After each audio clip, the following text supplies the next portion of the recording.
Bapak, Ibu, saudara-saudara semua, mari kita memulai ibadah kita dengan memuji bersama dari PPR 2 nomor 246. Saya akan share slide-nya ya. Tuhan adalah di sini, hendak curahkan berkat atas kita sekalian, bagai hujan yang lebat. Tuhan ini kami mohon, curahkan anugerah, berilah hati kami disegarkan oleh-Nya. Tuhan adalah negara di tengah perhimpunan. Mari kita ada kita oleh Roh dikuatkan. Tuhan ini kami mohon, curahkan anugerah, berilah hati kami disegarkan oleh-Nya.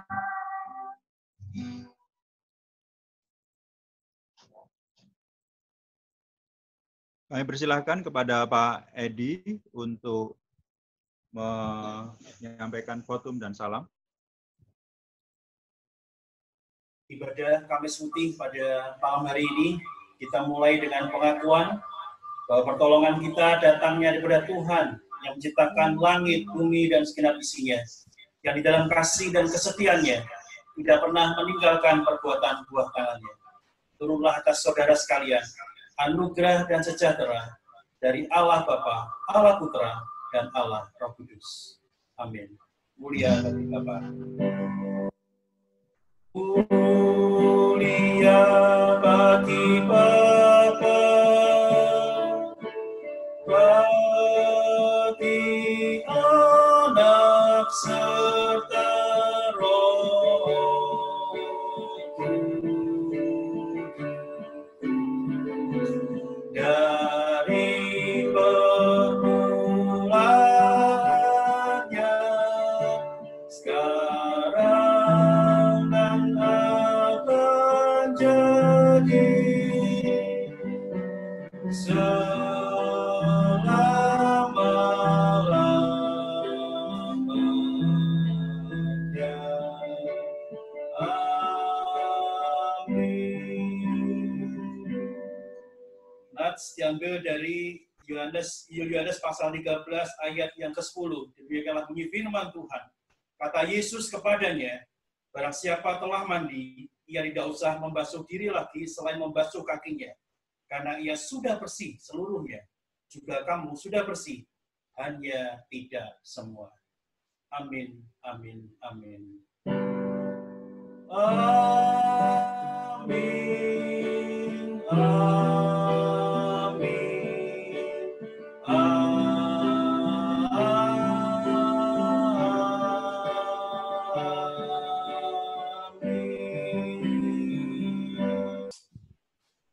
Untuk pengumuman hari ini, telah kembali ke rumah Bapa di surga, Ibu VB pada usia 91 tahun, ibunda dari Ibu Sian Indarto, atau Oma dari Bapak Frans Daniel Indarto dan Ibu Maria Yuli. Beliau meninggal pada hari Kamis, 9 April, sekitar pukul 7.45 pagi, dan kiranya Tuhan memberkati, menghiburkan semua keluarga yang ditinggalkan. Untuk besok pagi, ibadah Jumat Agung akan diadakan pada hari Jumat pukul 8 pagi, dan acara atau agenda kegiatan liturgi kebaktian besok pagi akan juga diadakan perjamuan kudus. Masing-masing keluarga dimohon untuk menyediakan roti dan anggur secara mandiri di rumah masing-masing. Demikian pengumuman pada malam hari ini. Dan untuk selanjutnya kita akan bersama-sama menyanyikan lagu Salib Lama. PPR 1 nomor 37.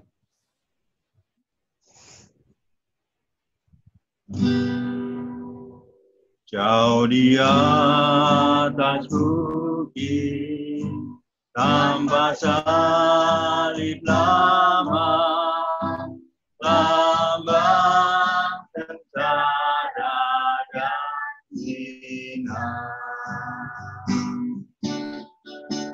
Tempat dinikmati untuk menyelamatkan rakyat yang hancur hatinya. Tercipta akan salib lama, tinggalmu satu jiwa. Bukankah dari Tuhan saja sampai ku beroleh mahkota. Dunia meminta salib lama itu, namun itu yang mulia. Telah ditebus penuh oleh Yesus, di Golgota. Kita akan salib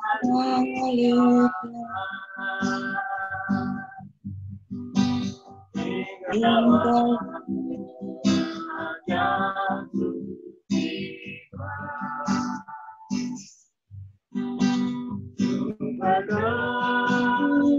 Salib Tuhan saja sampai ku beroleh mahkota.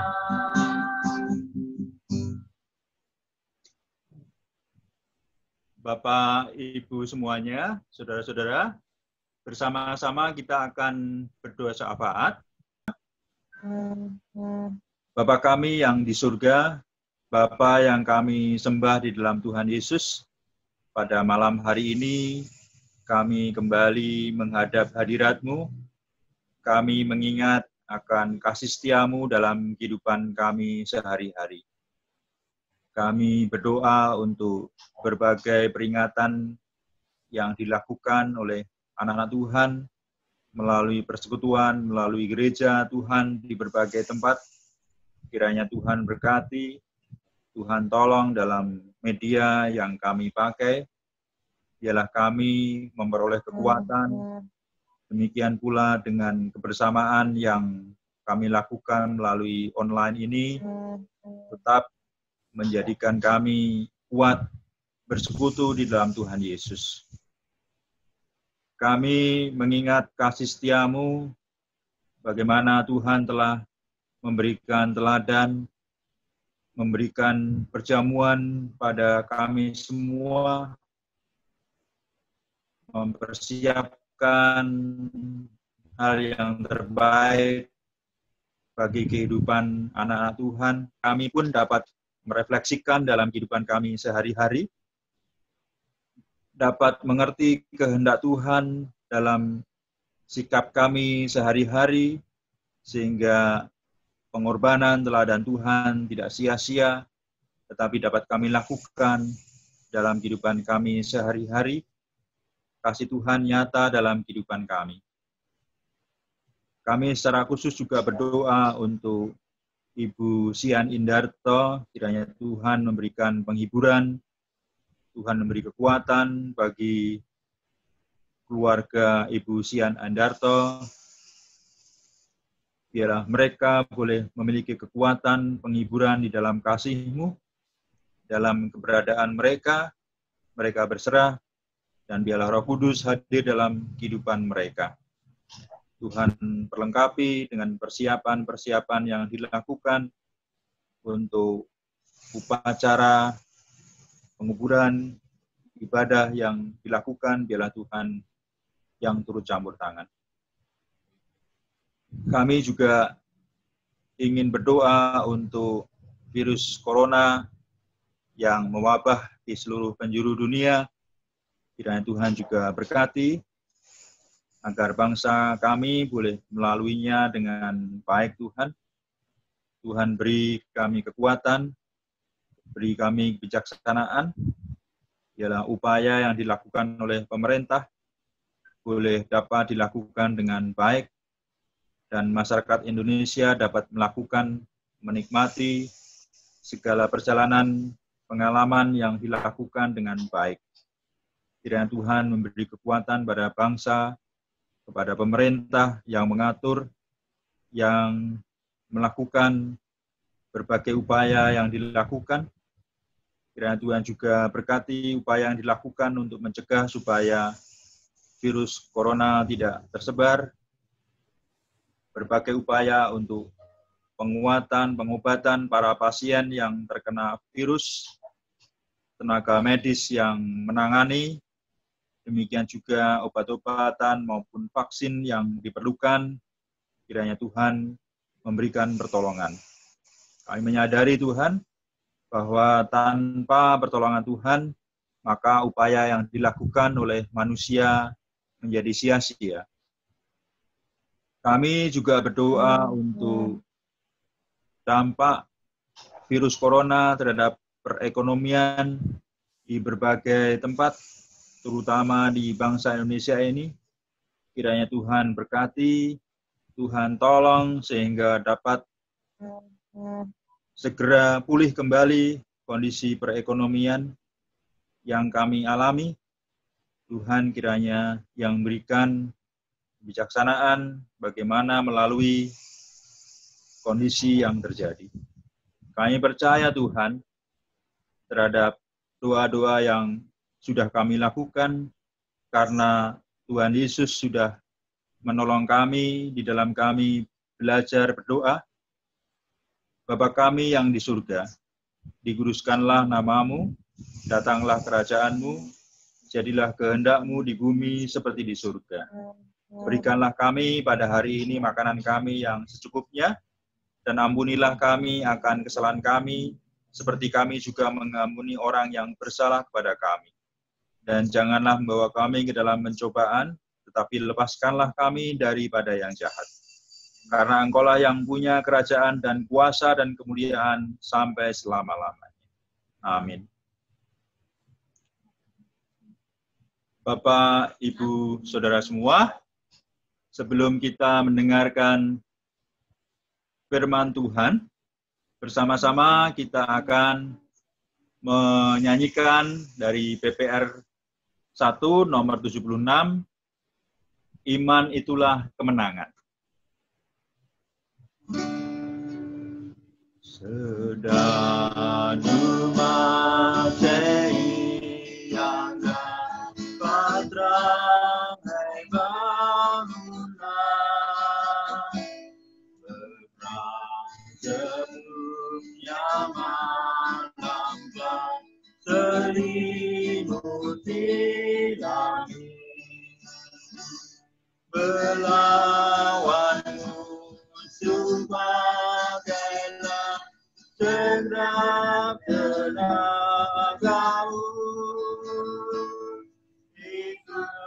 Itulah yang menang.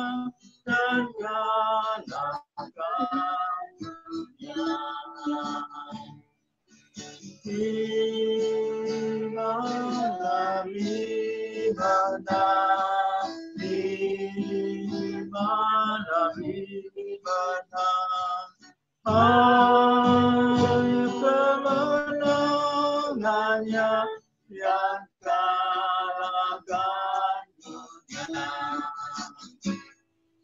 Selalu musuh menyerang, lawan tak hentinya.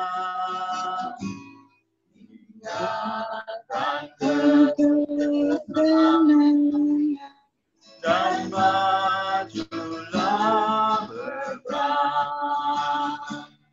Pakaian tetap kau selamat, peganglah yang benar.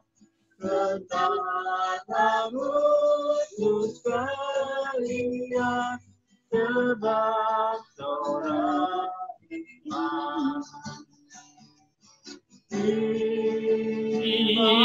Imanlah bimana,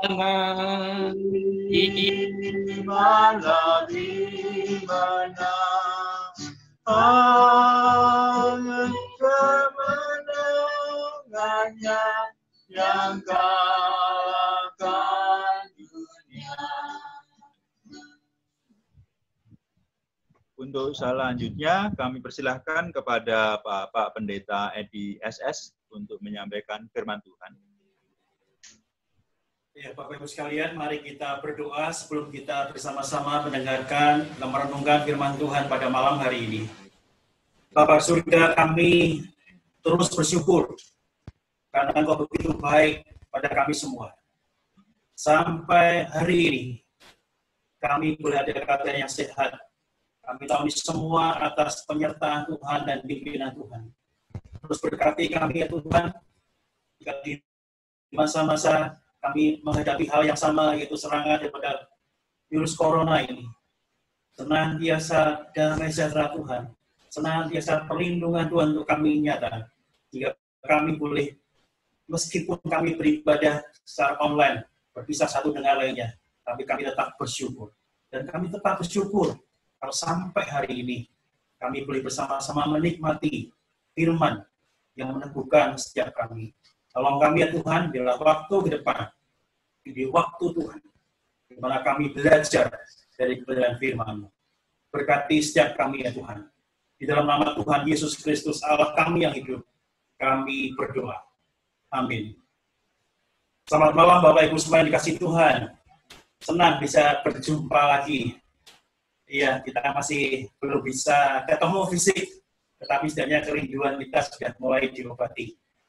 Saya sudah membagikan file khotbah saya, Bapak Ibu bisa menyimaknya dengan handphone masing-masing di rumah.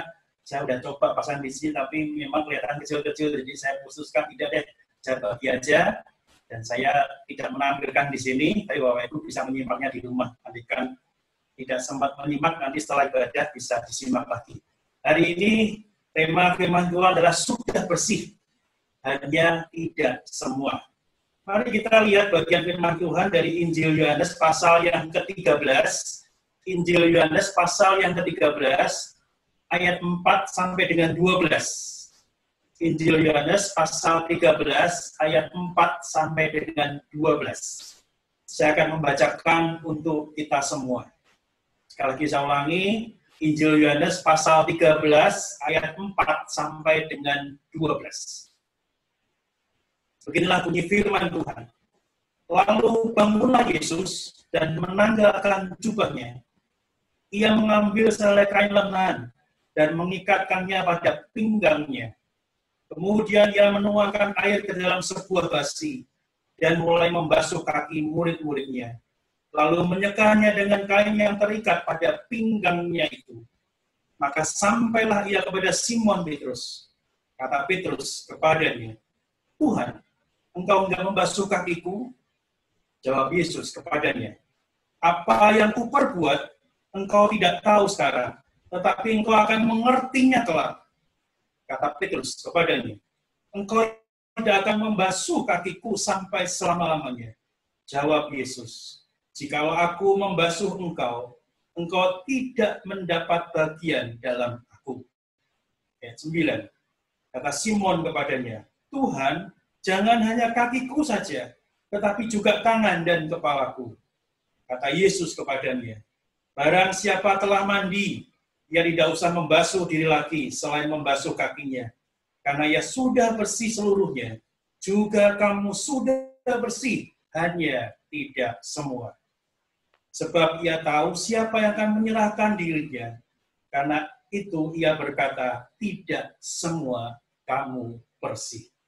Sesudah ia membasuh kaki mereka, ia mengenakan pakaiannya dan kembali ke tempatnya, lalu berkata kepada mereka, mengertikah kamu apa yang telah kuperbuat kepadamu?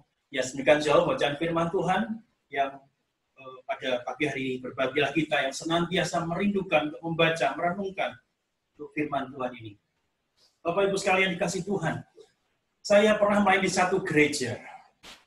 Di gereja Kristen, ya, gereja Kristen, bukan anak-anak gereja Kristen. Ketika saya akan berkhotbah, kemudian diberi ternyata di tempat mimbar itu di sekelilingnya seperti ada tempat yang lebih suci gitu ya. Jadi setiap pelayan yang akan melayani itu lepas sandal atau lepas sepatu, kemudian baru naik ke bagian yang mimbar, yang dekat mimbar itu. Jadi semua yang melayani semuanya lepas sandal dan lepas sepatu. Kemudian saya bertanya, apakah saya harus lepas sandal? Terserah Pak Edi, saya putuskan saya nggak lepas sandal ya, jadi saya tetap pakai sepatu saya. Saya nggak lepas sandal, nggak lepas sepatu, saya tetap pakai sepatu saya. Saya bukan tidak menghargai, tetapi artinya adalah gereja itu, saya tanya kenapa seperti ini? Ya karena peninggalan dari pendeta yang lama bahwasannya dari satu khotbah tentang Musa tidak layak tinggalkan kasutmu itu diterjemahkan secara tekstual bagi gereja itu. Jadi gereja itu menerapkan setiap pelayan, setiap hamba Tuhan yang berkhotbah sepanjang ada di wilayah, katakan itu mimbar, semuanya harus lepas kasutnya. Bapak Ibu sekalian, ini adalah satu penerapan bagi gereja itu secara tekstual, di mana kebersihan kaki itu diterapkan, bersih fisik diterapkan ketika harus melayani Tuhan. Saya tidak ingin berkonfrontasi dengan yang seperti itu, tetapi setidaknya adalah kita memahami ada bagian-bagian dari diri kita yang memang kurang bersih dan tidak layak menghadap Tuhan. Oleh sebab itulah perlu membersihkan diri sebelum melayani Tuhan.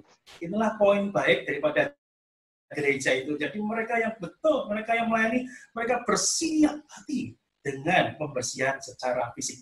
Artinya melepas sandal dan sepatu. Bukankah ini juga dilakukan oleh saudara kita yang lain ketika beribadah? Mereka juga membersihkan diri. Di satu sisi saya melihat, di satu sisi saya melihat ini hal yang baik. Artinya ada satu kesadaran dari kita tidak bersih. Dan kita harus membersihkan diri, membersihkan hati, bersiap datang beribadah. Nah, Bapak Ibu sekalian, hari ini kita akan bersama-sama melihat ada satu bagian yang menarik di dalam firman Tuhan. Tadi saya bacakan di Nats yang bacakan ayat 10. Kamu sudah bersih, hanya tidak semua.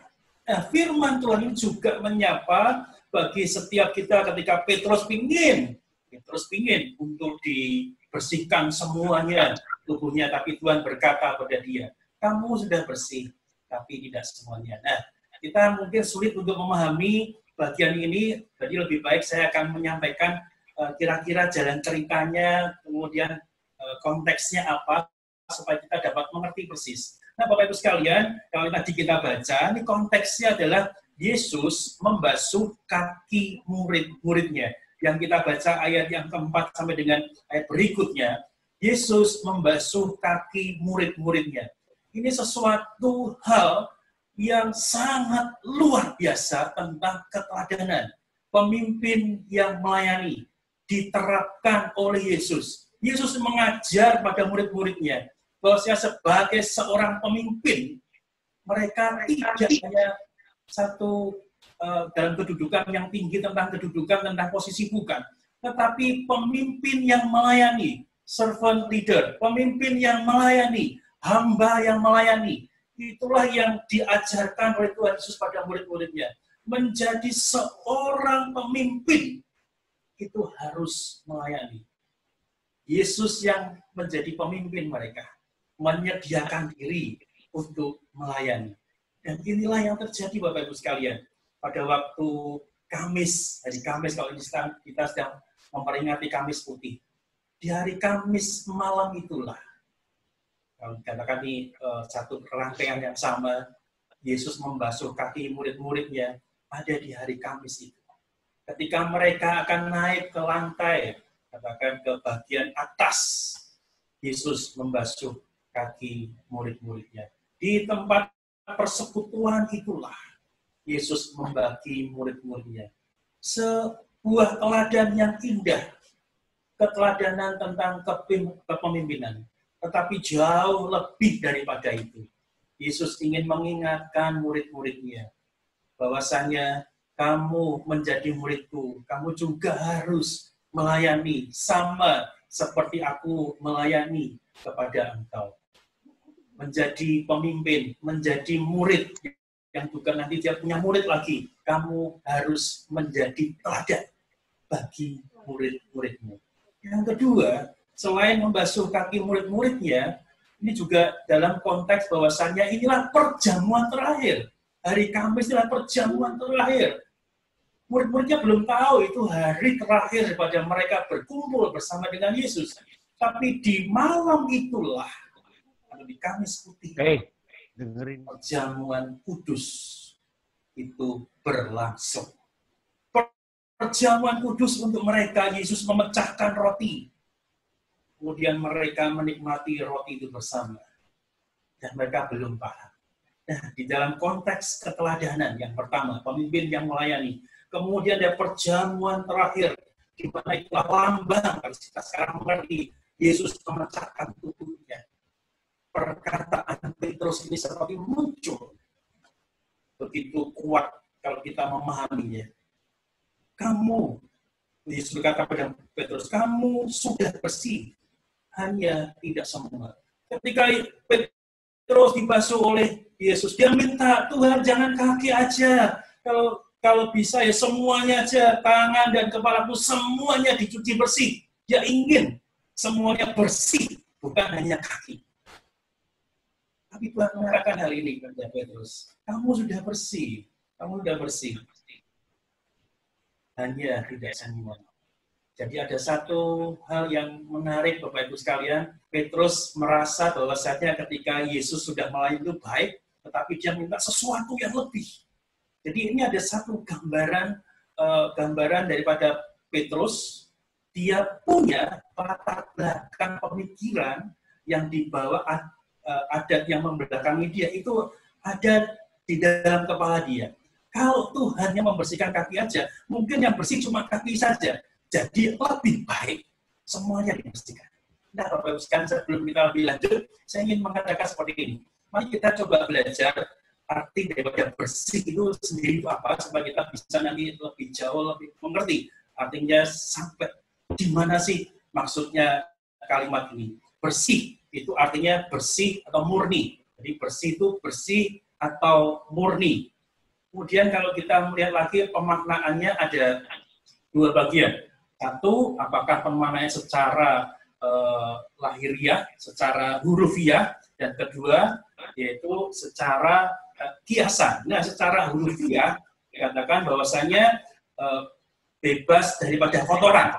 Itulah yang dimaksud oleh bersih pada ini. Jadi bebas daripada kotoran.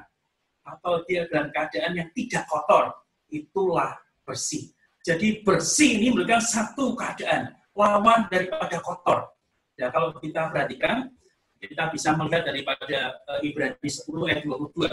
Saya ngajak Bapak Ibu sekalian, Ibrani 10 ayat 22. Ibrani 10 ayat 22. Saya akan membacakan untuk Bapak Ibu semua.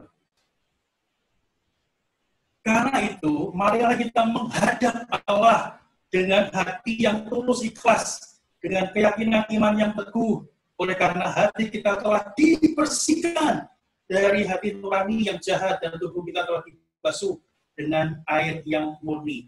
Jadi kata yang di sini bukan kiasan, tapi menunjukkan satu hal di mana bersih menunjukkan satu keadaan bebas daripada kotor. Dan itulah yang dimaksud dengan bersih. Dalam arti kiasan kita mendapati bahwasannya yang kita baca bagian hati, salah satunya adalah, nanti Bapak Ibu bisa lihat di slide selanjutnya, ini adalah arti kiasan.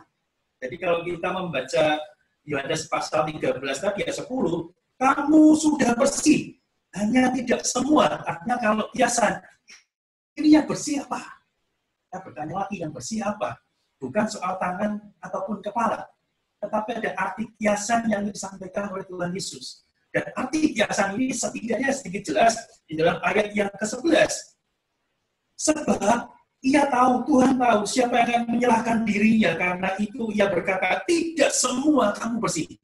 Nah, jadi ayat 10 berkata bahwasanya kamu sudah bersih, hanya tidak semua. Itu kan satu bagian atau daripada bagian terus. Tapi sepertinya narator ini ingin mengatakan bahwasanya sebab dia tahu itu bergumam di dalam pemikiran dan hati bahwasanya siapa akan menyalahkan diri, karena itu ia berkata, tidak semua kamu bersih. Jadi arti kiasannya adalah tidak berarti tentang tangan dan kepala. Yang kedua, dimasukkan jelas, tidak semua kamu bersih. Ada seorang yang ingin menyalahkan dirinya. Ada seorang yang menyalahkan dirinya. Sekarang kita tahu jawabannya, yaitu tentang Yudas Iskariot. Jadi bersih yang dimaksud di sini adalah satu keadaan kiasan, satu hal kiasan bagi Tuhan yang disampaikan pada Petrus. Kamu sudah bersih, hanya tidak semua. Nah, yang bagian 11 itu berbicara tentang Yudas, tapi ada 10. Apanya sih yang tidak bersih? Sudah bersih, tapi tidak semua. Nah, banyak penafsir yang mengatakan seperti ini. Ini berbicara tentang baptisan. Jadi baptisan sudah dibaptis, jadi para sudah baptis semua, oke, selesai. Tapi masih ada yang kurang. Nah, kira-kira seperti itu. Tetapi saya ingin mencoba dengan Bapak Ibu sekalian, ingin belajar lebih dalam lagi bahwasanya inilah saya belajar dari konteks dekat. Artinya ini penulisnya Yohanes, saya ingin mengambil bersih dari hal yang berbeda. Ada 4 kata bersih di dalam Injil Yohanes ini. Pasal 13 tadi ayat yang ke-10 dan 11. Kemudian pasal 15, Bapak Ibu silakan lihat pasal yang ke-15. Ayat yang kedua dan ketiga. Saya akan membacakan untuk kita semua. Ayat yang kedua dan ketiga. Setiap ranting padaku yang tidak berbuah, dipotongnya. Dan setiap ranting yang berbuah, dibersihkannya. Supaya ia lebih banyak berbuah. Ayat yang ketiga. Kamu memang sudah bersih, karena firman yang telah kukatakan kepadamu. Nah, ayat yang ketiga, ini sama dengan Yohanes pasal 13, ayat 10 dan 11. Katanya sama persis. Tinggal satu kata sifat. Kamu sudah bersih. Jadi keadaan bersih.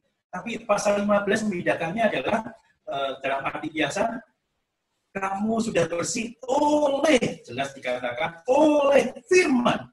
Karena firman yang telah kukatakan kepadamu.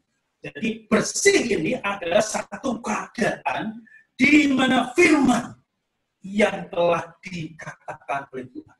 Jadi pembersihan oleh firman Tuhan inilah satu keadaan yang bersih.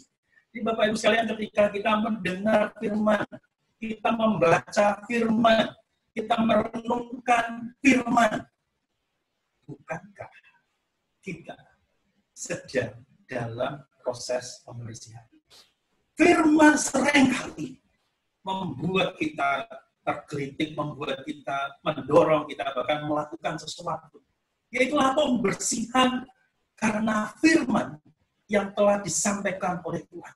Jadi ketika kita membaca, merenungkan, kita mendengar firman Tuhan, sesungguhnya proses pembersihan itu sedang berlangsung dalam setiap kita oleh firman Tuhan. Jadi Bapak Ibu sekalian, keadaan yang bersih ini menunjukkan pada kita bahwasannya pembersihan ini oleh firman Tuhan. Di dalam pasal 13, oleh keteladanan daripada firman. daripada sang firman itu sendiri. Jadi terus-menerus mereka menyaksikan dan mereka terus dibersihkan. Saya mencoba membayangkan, andaikan saya hadir di sana dan saya mengerti, guru saya membasuh kaki saya. Wow, ini satu keteladanan yang besar bagi diri saya.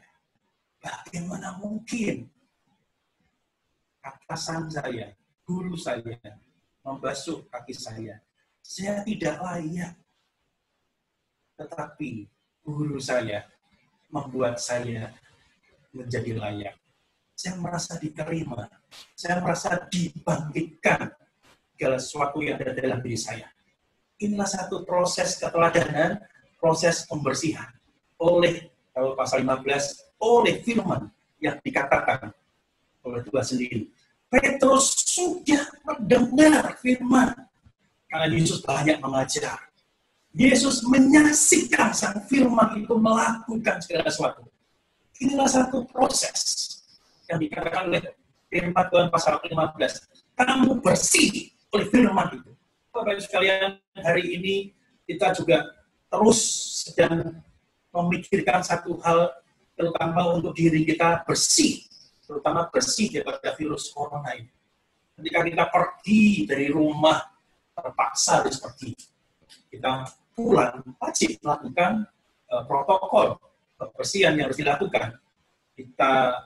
Baju yang kita pakai semuanya dicuci dan kita membersihkan diri. Pernah satu kali saya keluar karena harus belanja, kemudian pulang, bersihin semua. Ada yang ketinggalan belanja dan harus pergi lagi dan pulang mandi lagi. Jadi 2 kali pakaian saya dicuci. Nah, Bapak sekalian, tentang pembersihan ini di dalam firman Tuhan adalah firman itu yang sudah didengar. Bukan itu terus mengoreksi kita. Dan sekali lagi tekanannya bukan yang mengoreksi, tetapi firman itu yang membersihkan setiap kita. Dan khusus bagi Petrus. Juga kalau pasal 13 ayat yang ke-11. Untuk keadaan daripada Yudas Iskariot yang tidak bersih. Jadi mereka sudah bersih, tetapi tidak semuanya. Dan belum dapat jawaban. Jawabannya ada di Injil Yohanes tadi ayat pasal 15 ayat yang kedua. Saya ingin mengulang sekali lagi. Injil Yohanes pasal 15 ayat yang kedua. Setiap ranting yang berbuah dibersihkannya. Nah, kalau kata dibersihkannya, ini adalah satu bentuk kata kerja. Bukan kata sifat adjektif, bukan, tetapi adalah bentuk kata kerja. Jadi dari 4 kata bersih yang ada di Injil Yohanes, 3 bentuknya kata sifat, 1 bentuknya kata kerja. Kata kerja ini menunjukkan pada kita keterangannya, kalau dalam bahasa Inggris bisa dimengerti, ini adalah satu kata kerja di mana itu diungkapkan dan kemudian itu artinya sedang berlangsung, berakibat terus berlangsung. Nah, Bapak-Ibu sekalian, ketika Yesus mengatakan setiap ranting yang berbuah dibersihkannya, ini sedang proses pembersihan dan kemudian terus-menerus dibersihkan. Nah, ini sesuatu yang luar biasa. Firman yang didengar oleh Petrus, jadi bersih oleh firman, ternyata tidak berhenti sampai di situ. Firman yang didengar oleh Petrus dan juga rekan-rekannya. Firman itu yang sedang membersihkan dan terus-menerus membersihkan kehidupan mereka semua. Terutama kehidupan agamawi mereka. Kehidupan tentang iman percaya kepada mereka. Petrus yang sejak awal dia sulit untuk memahami apa maksudnya dibersihkan, kemudian minta semua nggak dikasih Tuhan Yesus. Ada banyak latar belakang. Jadi kalau kita mencoba belajar tentang latar belakang dari bersih ini, agama-agama awal, jadi kalau Indonesia mengatakan animisme, dinamisme, tapi agama-agama awal, itu juga ditandai dengan satu kata bersih. Ketika seseorang bersentuhan dengan barang-barang atau benda-benda yang dianggap punya kekuatan magis, dia harus membersihkan dirinya, tidak bisa tidak. Kemudian yang berikutnya dalam proses perkembangannya bukan hanya benda-benda, Tetapi dewa-dewa yang diciptakan ini bukan Kristen. Jadi dewa-dewa yang diciptakan ketika mau datang pada dia, orang pun harus membersihkan diri. Makanya membersihkan diri. Dan kemudian di dalam agama Yahudi atau Yudaisme terkenal dengan najis. Jadi kalau dalam bahasa Inggris, clean and unclean. Jadi bersih dan najis. Nah, ini dipilih juga oleh agama Yahudi. Terus masuk orang-orang yang ada di latar belakang demikian, termasuk juga Yunani. Jadi setiap hal-hal yang najis bersama dengan najis, apa itu najis? Kita ketahui cerita dari orang Samaria yang baik hati. Seorang imam, dia tidak mau menyentuh mayat karena menyentuh mayat itu najis. Jadi ada beberapa bagian najis yang bisa dipelajari, tapi saya tidak ingin masuk ke sana. Tapi artinya adalah bahwasanya ketika bersentuhan dengan sesuatu, menghadap pada sesuatu kekuatan yang besar, yang ilahi, yang ada ilahinya itu, harus membersihkan diri. Tapi ini berkebalikan dengan kekristenan. Kekristenan bukan membebani secara bagian-bagian yang dibersihkan, tetapi justru firman Tuhan itulah yang membersihkan setiap kita. Inilah perbedaan kekristenan dengan yang lain. Jadi justru firman itu yang membersihkan, bukan tentang pembersihan di fisik kita, bukan. Tetapi firman itu yang membersihkan kita, sedang membersihkan, dan terus-menerus membersihkan. Bapak Ibu sekalian, perumpamaan tentang pokok anggur sesuatu yang sangat menarik. Bahwasannya Tuhan membawakan dia adalah pokok anggur, dan kita adalah ranting-rantingnya. Dan ranting itu senantiasa dibersihkan. Wah, saya melihat kalau memang demikian, artinya proses pembersihan itu terjadi terus-menerus. Jadi benar apa yang dikatakan oleh Tuhan. Kamu sudah bersih. Hanya tidak semua. Saya mencoba bersama dengan Bapak Ibu sekalian memaknai bagian ini. Kita sudah bersih, ya. Karena kita sudah percaya pada Tuhan, kita sudah dibaptis dalam nama Allah Bapa, Putra, dan Roh Kudus, dan kita juga disebut anak-anak Tuhan. Tapi apakah kita artinya sudah bersih semua? Tidak. Tidak semua bersih. Artinya adalah ada bagian kemanusiaan kita yang berdosa itulah, yang perlu terus-menerus dibersihkan bagi setiap kita. Bapak Ibu sekalian dikasih Tuhan, Kamis Putih atau malam terakhir Yesus hidup sebagai manusia. Itulah pembersihan bagi murid-muridnya. Mereka belum mengerti tengah malam atau pagi hari nanti hitungan berapa jam aja akan menyaksikan satu cerita yang luar biasa dalam kehidupan mereka. Yesus yang ditangkap, kemudian dia harus disalib. Tapi itulah proses pembersihan daripada Tuhan sendiri. Ketika mereka tidak siap, tapi Tuhan mempersiapkan mereka. Kamu sudah bersih, hanya sebagian. Sebagian inilah yang membuat mereka ingat kembali. Bagi Yohanes, adalah murid yang dikasih oleh Tuhan. Ceritanya demikian, dia menulis sendiri. Jadi seperti orang narsis, nanti kalau kita bagian yang terakhir. Murid yang dikasihnya, inilah Yohanes. Dia berkata sendiri, inilah murid yang paling dikasihnya. Dan sepertinya memang dia paling dikasihnya. Dia yang paling muda. Nah, Bapak sekalian, ketika dia mengingat perkataan Yesus, kamu sudah bersih, hanya tidak semua. Yohanes, mungkin yang paling lebih melekat daripada yang lain. Ketika semuanya pada lari, tidak berani menyaksikan Yesus yang disalib.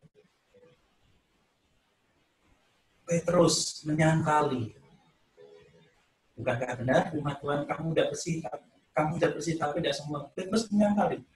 Tetapi dari 11 murid, karena satu sudah mati, 11 murid yang berani jarak yang paling dekat dengan salib Yesus adalah Yohanes.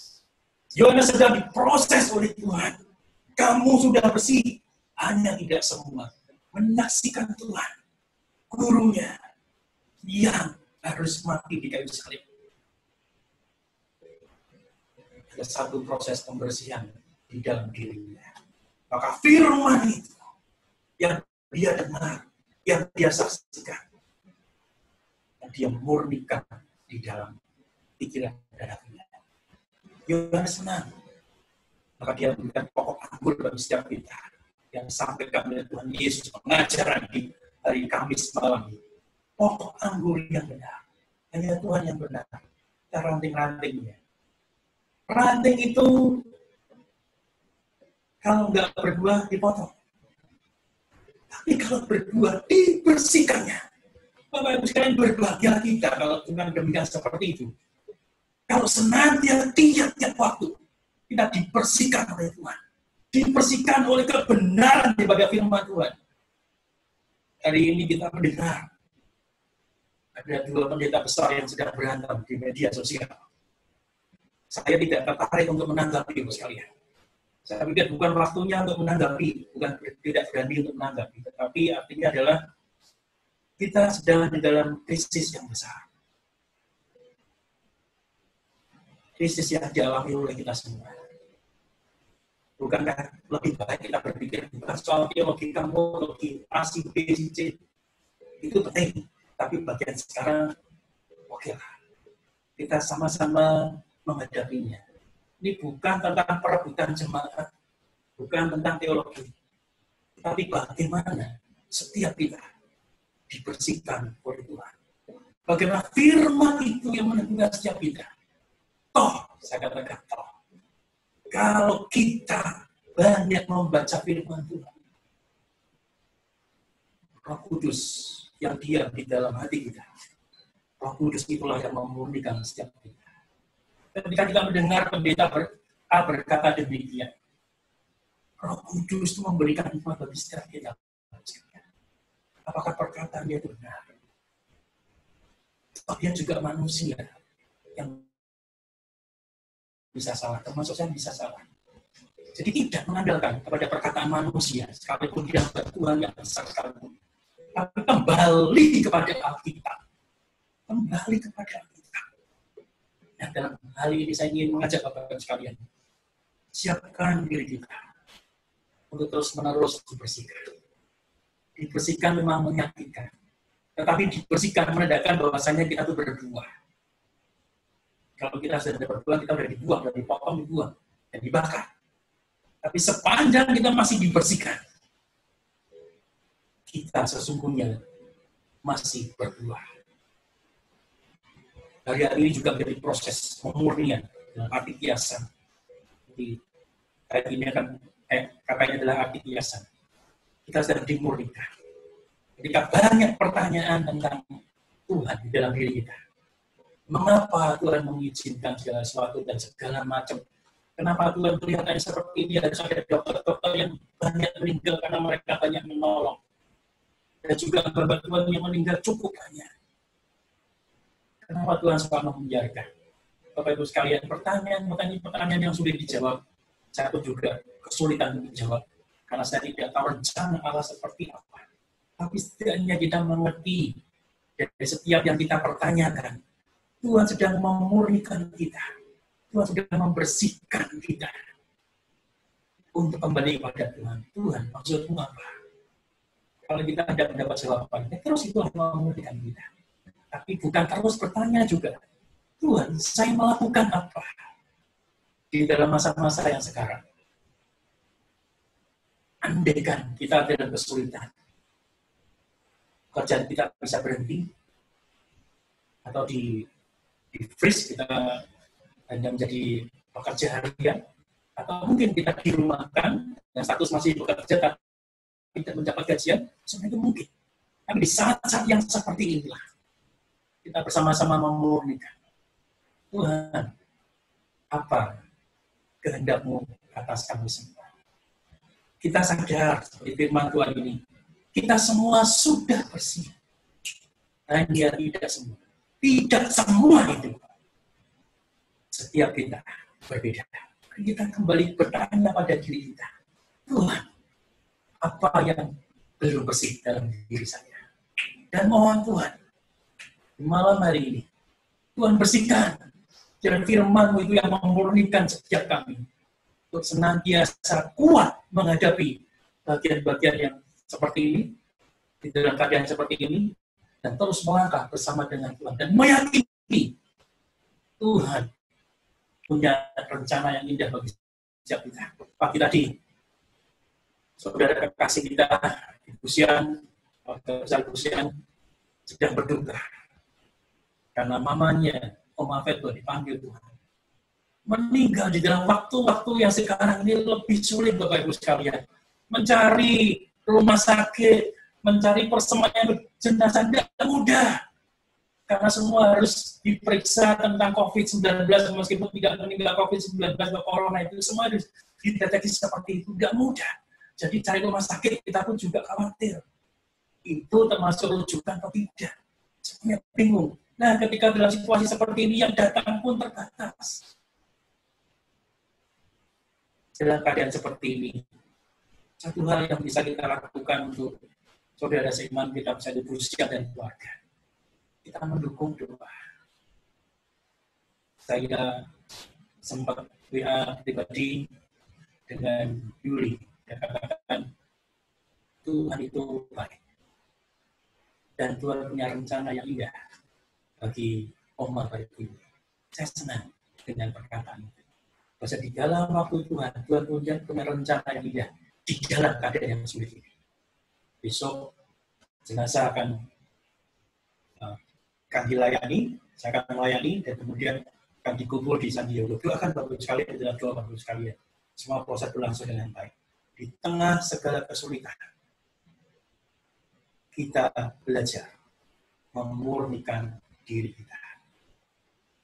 Kita hampir 3 minggu kita di rumah ya, nggak kemana-mana. Sudah mulai bosan.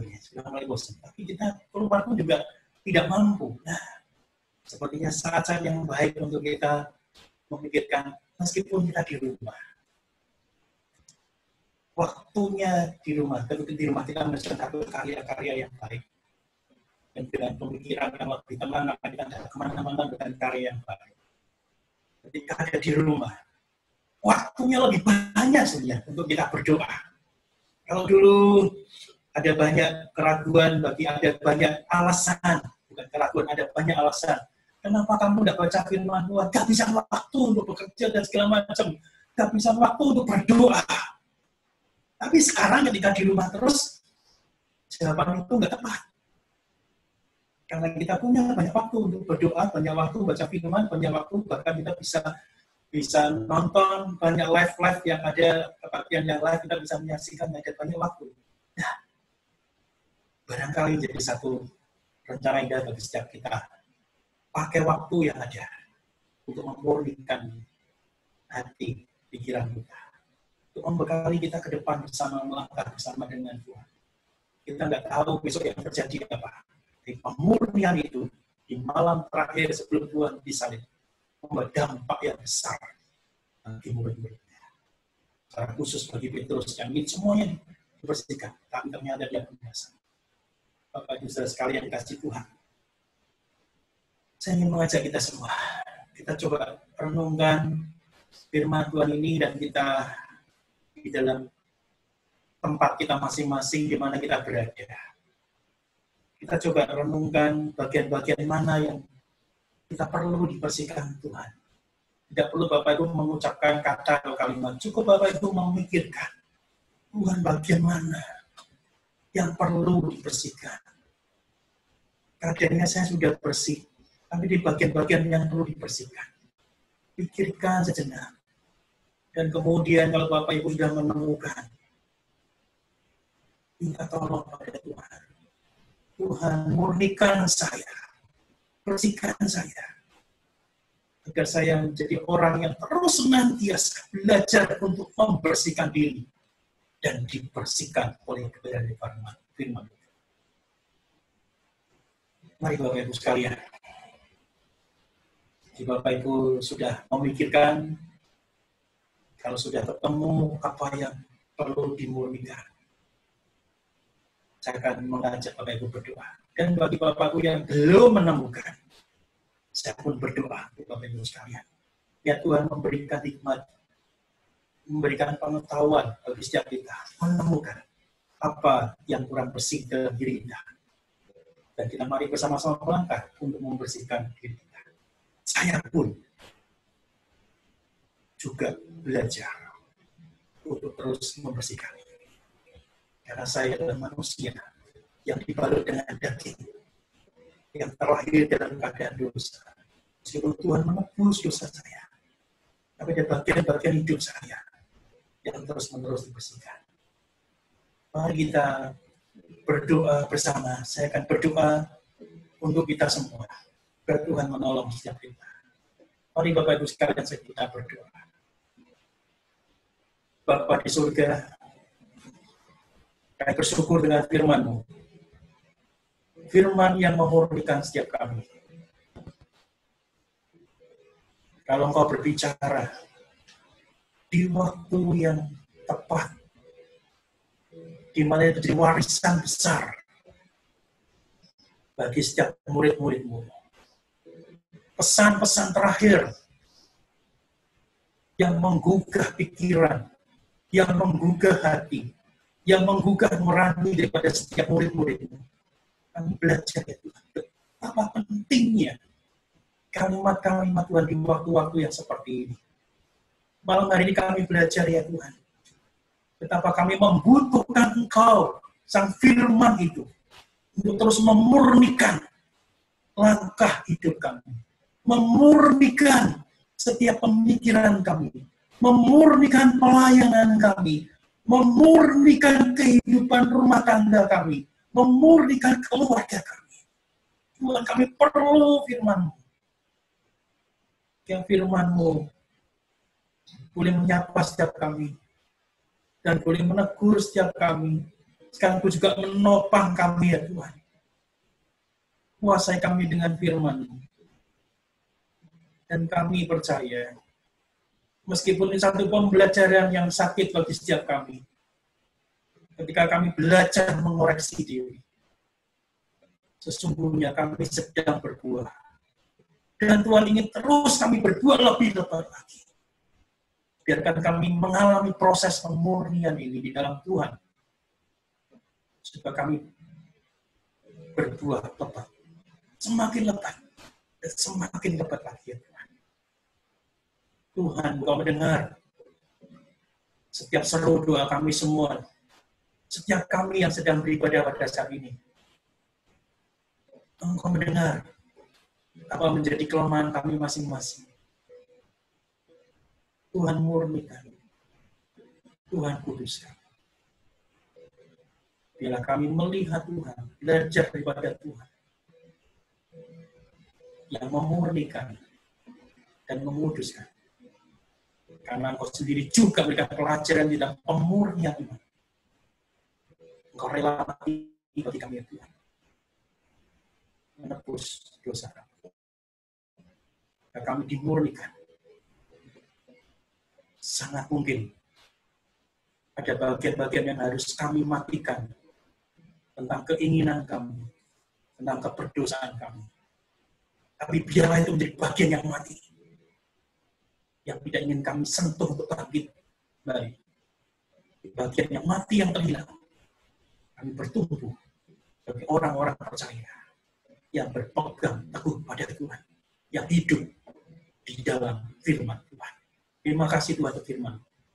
Berkati setiap kami. Di dalam nama Tuhan Yesus Kristus kami berdoa. Amin.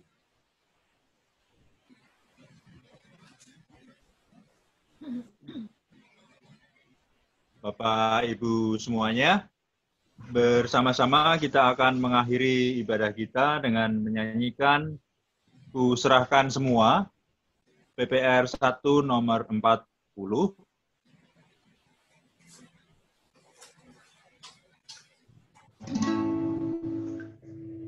Ku serahkan hidupku,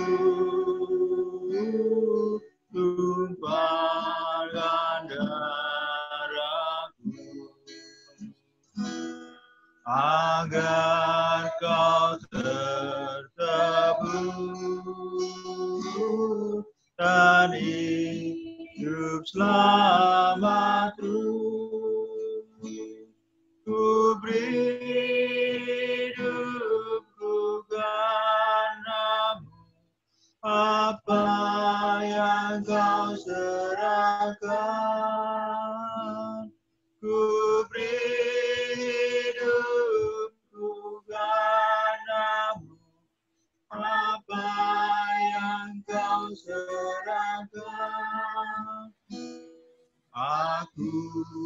menderita sengsara yang dasar disebabkan dosa hidupmu yang jahat. Semuanya aku tahankan, apa yang kau tahankan. Semuanya aku tahankan, apa yang kau tahankan. Untuk komitmen kemuridan dan juga khotbah salam berkat, kami serahkan kepada Bapak Pendeta Edi SS untuk memimpin. Sebagai jemaat Kristen yang ingin meneladani Kristus, marilah kita mengikrarkan komitmen kemuridan. Kami bersaksi bahwa tidak seorang pun dapat sungguh-sungguh mengenal Kristus, kecuali ia yang mengikutinya setiap hari dalam kehidupan. Dan sebagai bagian dari gereja yang am, marilah kita bersama-sama dengan gereja-gereja di sepanjang segala abad dan tempat, kita mengikrarkan pengakuan iman rasuli.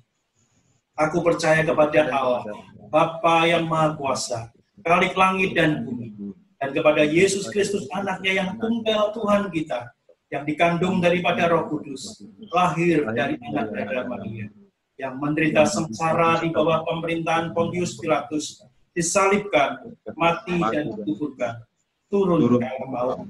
Pada hari yang ketiga, bangkit pula dari antara orang mati, naik ke surga, duduk di sebelah kanan Allah, Bapa yang Maha Kuasa. Dan dari sana ia akan datang kembali untuk menghakimi orang yang hidup dan yang mati. Aku percaya pada Roh Kudus, gereja yang kudus dan am, persekutuan orang kudus, pengampunan dosa, kebangkitan orang mati, dan hidup yang kekal. Umat yang dikasihi dan mengasihi Tuhan, ini terimalah berkat yang datangnya daripada Tuhan. Tuhan memberkati engkau dan melindungi engkau.